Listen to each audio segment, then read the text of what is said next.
Hello and welcome to show number 3 of Your Life Starts Today. This is the second part of last week's show, all about manifesting. Let's get right back into the conversation with Psychic Lisa Ann, Johnny Angel, and myself, Andrew Jones.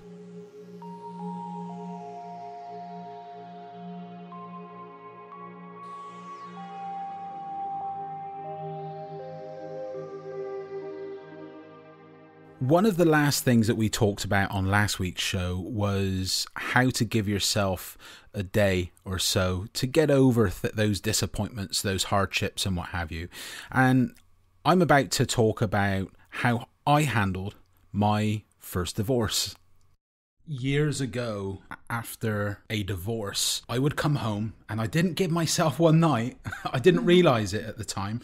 But this was a huge catalyst for me in where I am today. A lot of spiritual people, or a lot of people that are on a spiritual path that I've seen in the forums, let's say, have said in one way or another, oh, but you don't understand what it's like, or you don't know where I'm at. Exactly. Oh, you've just experienced this. You haven't heard my story. And it's almost like they're given an excuse why they're allowed to keep on feeling and existing the way they are. And that's all well and good. They can stay where they are for as long as they want. But one thing I didn't realize I was doing is I would come home each night, and at some point, I guess it was almost some form of depression, almost, but I saved myself. I would come home, I would sit on the bed, and I would think about my marriage. And I would think about all the different angles, what went wrong, why did this do that, why did that do this? And slowly, I pulled it apart. Now, it was a little bit like counseling. One day, and this is where it gets into the weird aspect where some people here might think, what? What happened was I heard a voice in my head, and it was an answer to one of the questions that I had asked. And I kind of realized that it was another part of me, but it still came across as though someone else was speaking from within inside me, and it was saying stuff that I didn't necessarily know. So it was very cool. Anyway, not long after that, I bumped into someone by accident, quote unquote, but we know it wasn't an accident. And next thing you know, I'm in a meditation class, and the rest is history, really. You know, it's funny because years ago, you know, I had been divorced for a couple of years and I wasn't getting any child support, and I had just moved into my house and I was really struggling financially. And, you know, I had all these people around me whining because they were only getting $50,000 a year in child support and alimony. And one day I was just having a really bad day, and I remember sitting in my healing room and just crying my eyes out and just saying, I don't get it. Like, I know I'm not perfect, but, you know, I think I'm a good person and I try to help people. And why don't I get child support? And why am I so struggling? And I had the same experience. I literally heard in my head someone say to me, it's not that we think you don't deserve it. It's that we know you don't need it. And I will tell you, I walked around for a week running that through my head because I, God honestly, had no idea what it meant.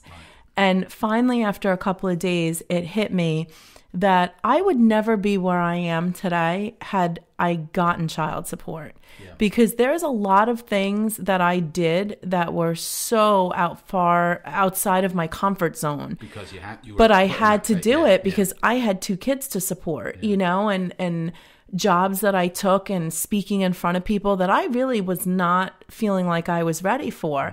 So it really hit me. I totally understood the message. It wasn't about not deserving it. It was, I didn't need it. Yeah. And I really didn't. And if I would have had that money, I would have sat back and I wouldn't have taken a lot of the chances. So that doesn't mean that when you're in that moment, you're going, oh, this is great. You know, you're upset like everybody else. But then looking back in hindsight, it made a lot of sense to me. So the miracle was not necessarily the instant manifestation of the lottery or wherever your source is coming. It came from the fact that you were learning things about yourself. And then later on, it empowered you to recognize things, to be happy. Absolutely. So sometimes the miracle that we don't understand, and therefore judgment, if you release that judgment and be grateful for what you do have, not only does it manifest more, but it releases the other things that create all the drama or negative thinking. And that goes back to kind of what Andrew was talking about before, that I just want to kind of hit back on relationships. You know, I as a psychic medium, an angelologist, whatever, just a light being as I would like to think of myself, you know, I like to think everyone is being equal on a soul level, that we're all these loving divine spirits learning to have a human experience. And when you look at that, you kind of see people from a different perspective, that we all have our shortcomings, that, you know, but you are also responsible for yourself, for your own. And so you have to be conscious about the relationships, you know, that are healthy for you where you're at. You know, everybody's in a different place. And the thing is that as we grow and change, our relationships should change as well. And if the person isn't conducive to the type of relationship that we're seeking, then we find others that are going to offer us that. And I think that's very confusing for a lot of people, because they think that's judgment and not love. But really, you're loving and accepting and releasing someone that is where they're at. And you'll, of course, be their friend.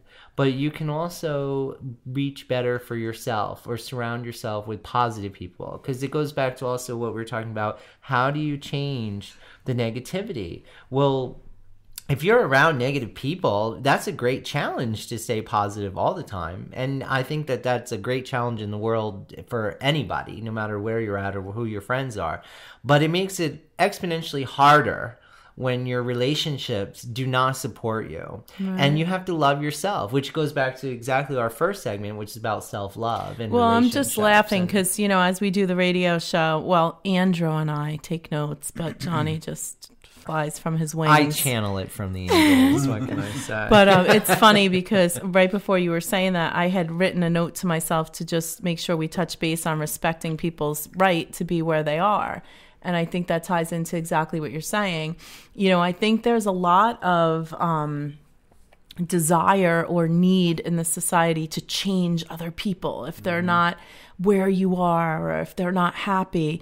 And I have really learned, especially this last year, which has been so difficult, but to really take a step back and respect people's right to be where they are.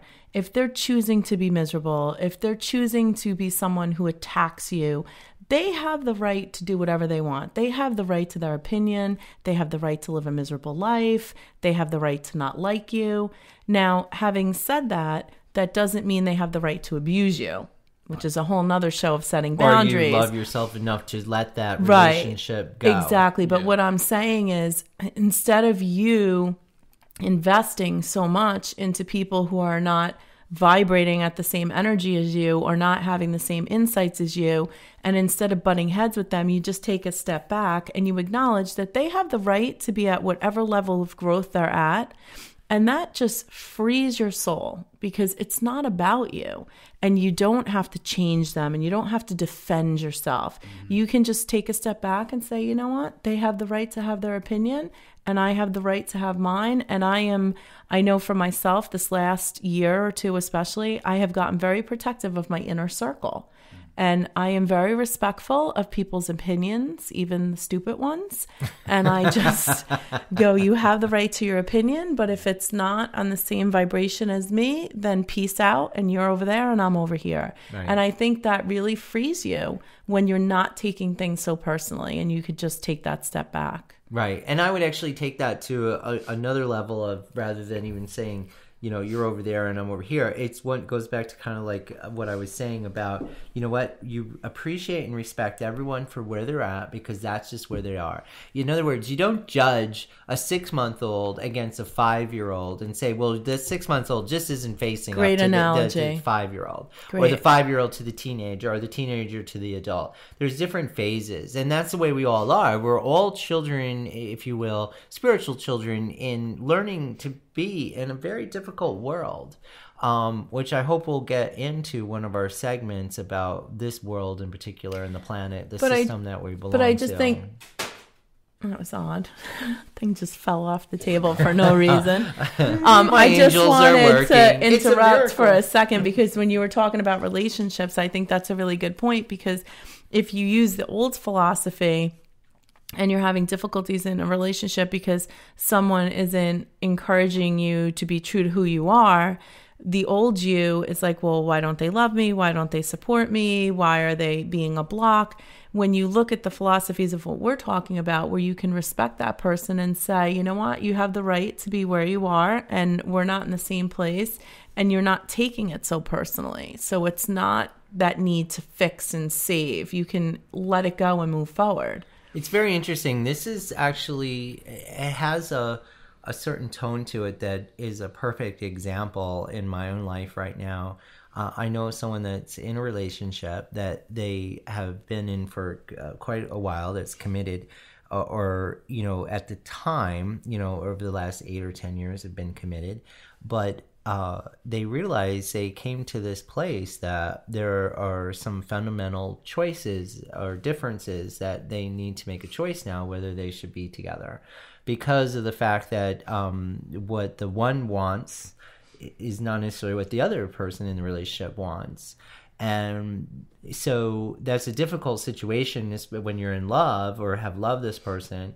And it's not that you don't love them, it's the fact that you're honoring your own truth. Exactly. And believe, and knowing that your heart knows what it needs, and each individual really is on their own path. So it's not necessarily about you know, what anybody else in the world is doing versus what's right for us.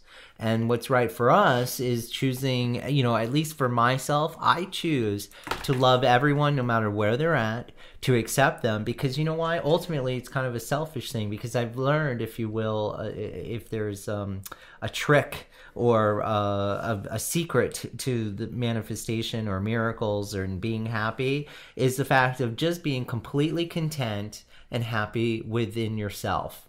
And that in itself, the more you feed that, it's not about being self-centered. It's just that being happy within yourself, no matter what experience you have, no matter what relationships you have, no matter who you encounter or what experiences each day you encounter, that you manifest more and more beautiful experiences. That's the law of attraction. The more you are happy inside yourself, the more you draw happier situations and experiences, and it just grows on itself, which feeds on itself.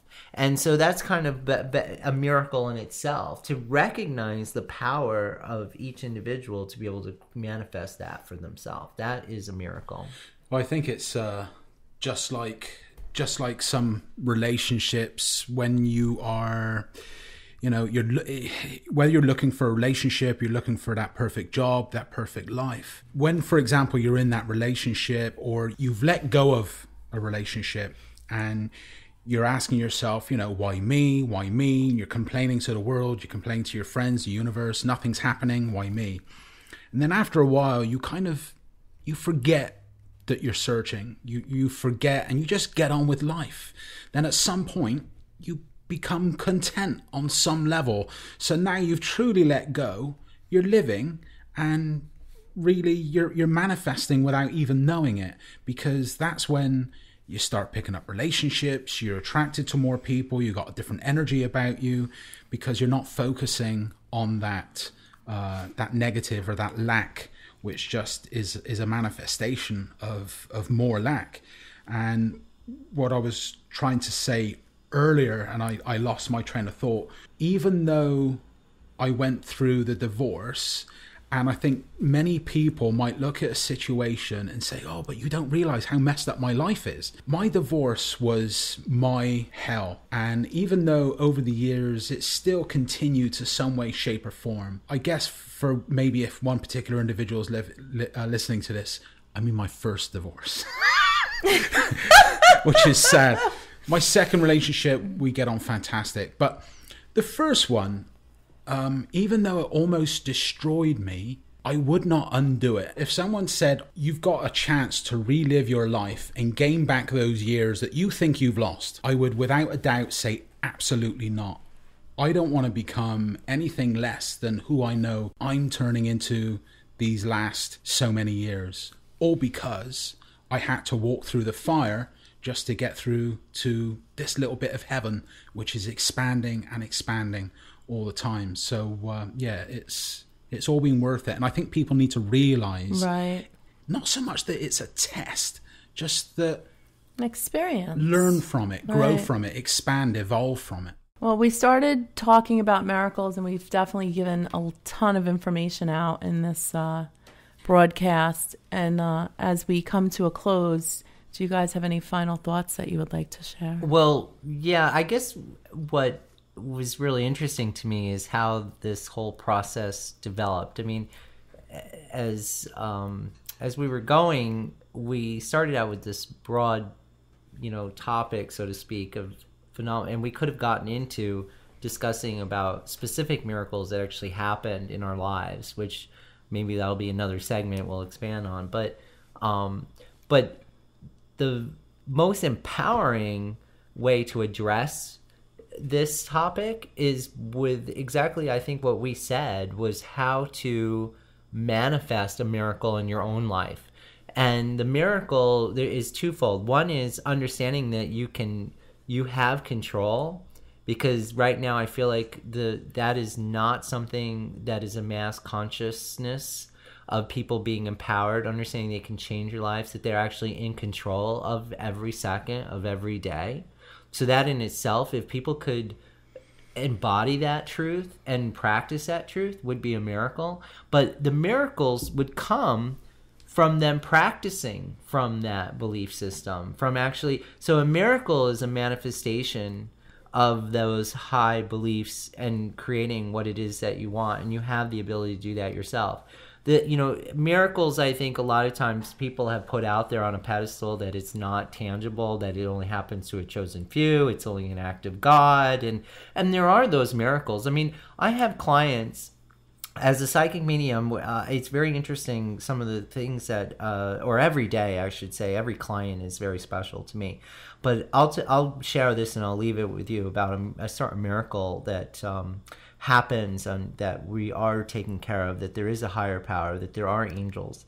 An individual just last week came to my office and sat down, and he was you wouldn't know this guy. He seemed very sweet, but he's a very big guy. He was in the military, really not along the spiritual path necessarily, just living his life, a good guy.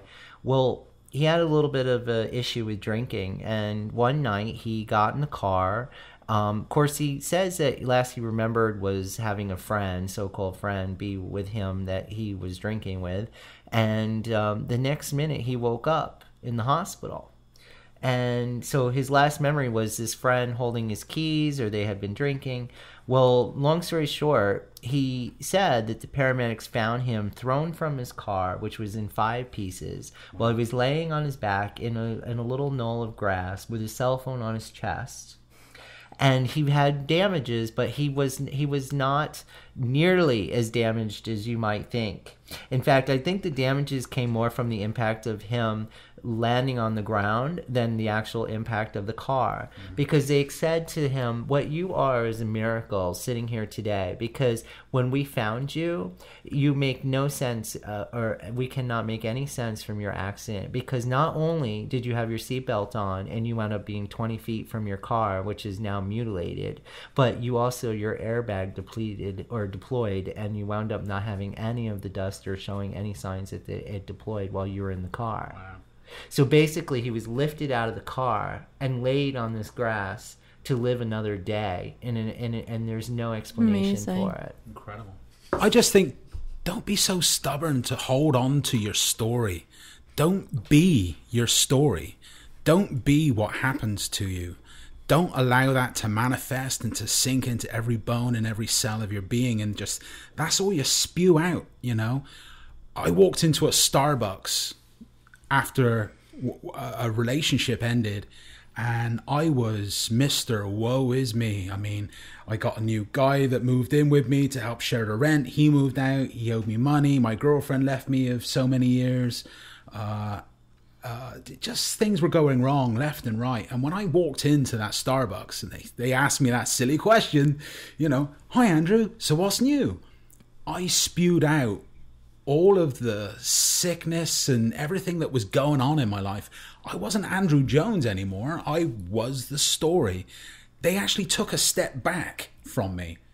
And I realized that was that one little step that person did was such medicine for me. It was such a slap in the face that at that moment, it was like, it's like when you look back at a photograph and you haven't realized how much weight I've put on, you know.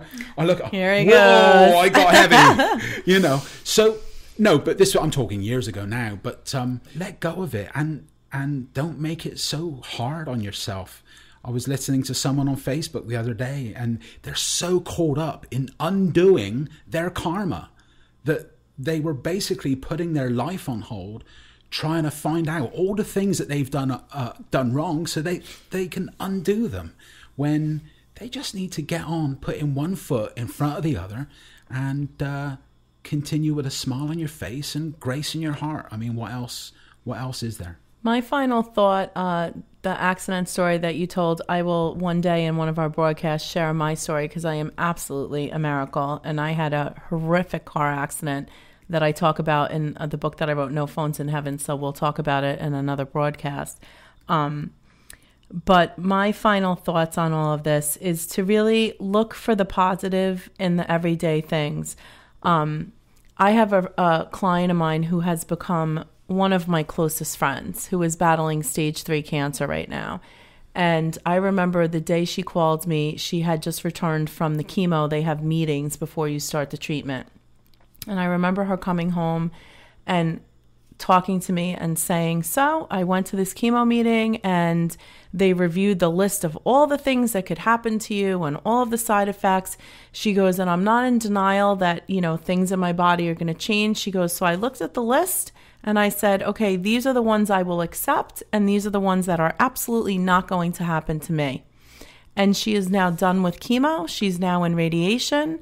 And, you know, she did not experience any of those things that she chose to not experience. That's fantastic. And she has been such an amazing inspiration in my life. Going through this process with her has been one of the greatest blessings in my life. And one of the things that she's really taught me is, whether it's just driving down the road and noticing the deer on the side of the road, or, you know, waking up in the morning and noticing the way the sun's hitting the clouds. Like, there's something every day that can put a smile on your face, no matter how bad your day is going. Yeah. So look for the little miracles while you're waiting for the big ones. The silver lining in everyday happenings. Well, every moment of every day, as long as you're breathing, is a miracle. And when you realize that, then, like I said before, you know, everything becomes a miracle when you recognize that. And actually, there is another saying, and I'll leave it at this. You know, you can look at life where nothing is a miracle, or you can look at life where everything is a miracle. And I choose to think as everything is a miracle. Amen. And so it is. Excellent. Your life starts today. Hi, I'm Johnny Angel, and I just wanted to let you know a little bit about myself. I am a psychic medium, paranormal investigator, writer, teacher, and Reiki master, healer. It's my pleasure to be a part of this podcast and to be able to have a forum to talk with all of you. Hi everyone, I'm Psychic Lisa Ann, and I am the owner of Spirit Quest Healing Center. I am happily celebrating my 14th year this year. I am also a psychic medium, healer, and author. Thank you, Lisa Ann. And my name is Andrew Jones. I'm a stoker of souls, and this simply means I help to put a fire within you to increase the inner passion to help you find the drive and purpose that you were brought here to accomplish this lifetime. I have studied Reiki, quantum touch, and have created my own successful, powerful healing technique. I am climbing the ranks of psychic ability, especially since hanging with these two amazing individuals. I am author and creator of my new book, Soul Purpose, and the 12 Levels of Manifesting, meditation cards being released soon. Come listen to Your Life Starts Today podcast. We talk about everything and anything pertaining to you getting a happy and fulfilled life of your dreams. Visit our site and subscribe today at www.yourlifestartstoday.com. Click on the podcast link, then simply subscribe. Tune in each week to hear the latest show. Plus, do not miss the Your Life Starts Today seminar, March 16th, with psychic Lisa Ann, Johnny Angel, and Andrew Jones at the Courtyard Marriott in Middletown, New York, 11 a.m. to 5 p.m.